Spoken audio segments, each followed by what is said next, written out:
ప్రధానికి ఆయనకు తెలుసు అనే విషయం రాష్ట్ర ప్రజలకు తెలుసు అప్పుడు ఏం జరిగింది అనేది. అదే విషయం 19 ఎన్నికల్లో ఇక్కడికి వచ్చినప్పుడు మోడీ గారు కూడా అన్నారు.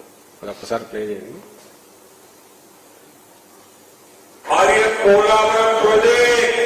किसानों के लिए जिंदगी और मृत्यु का विषय है, खेत के लिए पानी का विषय है, माताओं बहनों के लिए पीने के पानी का विषय है, लेकिन एक यूटर्न बाबू के लिए, ये टीडीपी के लिए ये पोलावरम प्रोजेक्ट एटीएम है, एटीएम उसमें से निकालो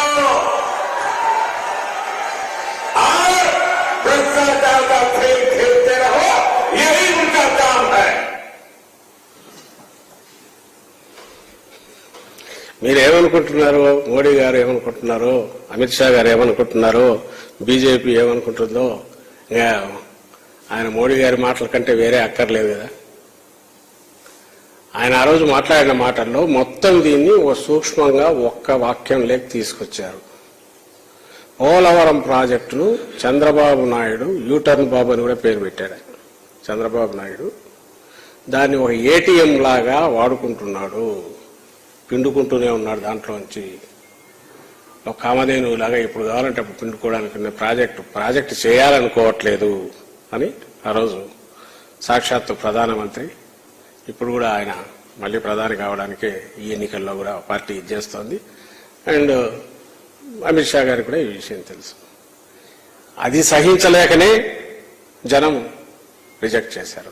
ఈ విషయం తెలియదా, ఆయనకు తెలియదా?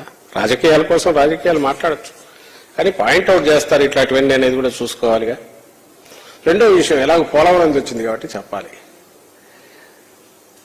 14లో అధికారంలోకి వచ్చి ఈ ముగ్గురు కలిసి, ఆ రోజు ముగ్గురే జగన్మోహన్ రెడ్డి గారు రోజు చూపిస్తుంటారు, 3 తలకాయలు చూపిస్తూ వీళ్ళు ముగ్గురు ఆ రోజు వచ్చి ఏం హామీలు ఇచ్చారని మా నాయకుడు రోజు చూపిస్తుంటారు, అందరూ చూస్తూనే ఉన్నారు. ఆ హామీలు ఎట్లా తుంగలో దొక్కారని కూడా చంద్రబాబు నాయుడు చెప్తున్నారు. ఈ ముగ్గురు అధికారంలోకి వచ్చాక 14 నుంచి 17 వరకు పోలవరం గురించి ఎందుకు చంద్రబాబు నాయుడు ఊసెత్తలేదు? ఎప్పుడైతే స్పెషల్ స్టేటస్ అనేది గాలిలోకి వదిలేసి స్పెషల్ ప్యాకేజ్ అని చెప్పి ఒకదానికి రాజీపడి పోలవరం ప్రాజెక్టుకు సంబంధించినంత వరకు కూడా పర్మిషన్ తెచ్చుకున్నాడో అప్పుడే చంద్రబాబు నాయుడు పోలవరం మొదలు పెట్టాడు. అప్పుడు కూడా ఏం చేశాడా అంటే పోలవరం ప్రాజెక్టుకు సంబంధించినంత వరకు ఏం చేశాడు ఆయన? అప్పటి వరకు ఉన్నది 13-14 రేట్ల ప్రకారం ఉన్న కాంట్రాక్ట్ ఉంటే 60C కింద, క్లాస్ 66C కింద ఏ పర్ఫార్మెన్స్ నాన్ పర్ఫార్మింగ్ కాంట్రాక్ట్ సరిగా చేయకపోతే కాంట్రాక్ట్ రద్దు చేసేదాని కింద రద్దు చేసి తనకు అత్యంత ప్రియమైన రామోజీరావు వియ్యంకులకు సంబంధించిన నవయుగ కంపెనీకి కట్టబెట్టాడు. 13-14 రేట్ల ప్రకారం ఇవ్వాల్సిన ఒరిజినల్ అగ్రిమెంట్ ప్రకారము సేమ్ కండిషన్స్ కాంట్రాక్టర్ కూడా ఒప్పుకున్నాడు, అంటే 13-14 రేట్ల ప్రకారమే చేయడానికి. అయినా సరే చంద్రబాబు నాయుడు వాళ్లకు 15-16 అంటే 2015-16 రేట్ల ప్రకారం కాంట్రాక్ట్ అవార్డు చేశాడు. అంటే స్ట్రైట్ గా 2013-14కు 15-16కు ఉన్న తేడా ఏందో మొత్తం అంతా కూడా అది కరప్షన్ తప్ప ఏమవుతుంది, వాళ్ళకి ఇచ్చేశారు. అది దాంతోపాటు చేసినవి చాలా ఉన్నాయి.